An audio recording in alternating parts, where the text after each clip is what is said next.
இன்றைய தவக்கால சிந்தனை உயிர்ப்பின் எதிர்நோக்கு. இன்றைய செயல்பாடு நம் பாவ வாழ்வை விட்டு விலகி உயிர்ப்பின் கடவுளை குடும்பங்களிலும் உள்ளங்களிலும் வரவேற்க எதிர்நோக்குடன் இருப்போம். இறையியல் மதிப்பீடுகளில் இரண்டாவதாகவும் மையமாகவும் திகழ்கிற எதிர்நோக்கு நம்பிக்கையையும் அன்பையும் இணைக்கிறது.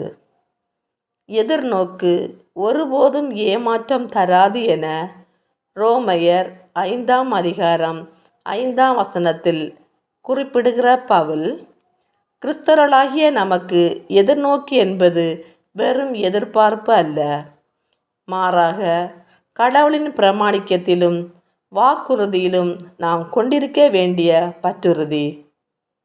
குறிப்பாக துன்பம் அல்லது சவால்கள் நடுவே நாம் கொண்டிருக்க வேண்டிய பொறுமை ஆகும்.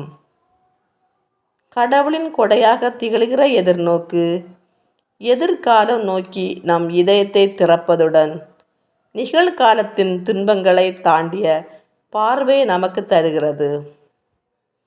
இந்த எதிர்நோக்கு வெறும் தனிப்பட்ட பண்பாக அல்லாமல் குழும உணர்வாக இருப்பதால் இத்தவ நாட்களில் குடும்பங்களில் ஒன்றிப்பை ஏற்படுத்த வழிவகுக்கிறது. எதிர்வரும் உயிர்ப்பு பெருவிழாவானது எதிர்நோக்கின் திருப்பயணிகள் என நாம் ஒருவர் மற்றவரோடு இணைந்து பயணிக்க அழைக்கிறது.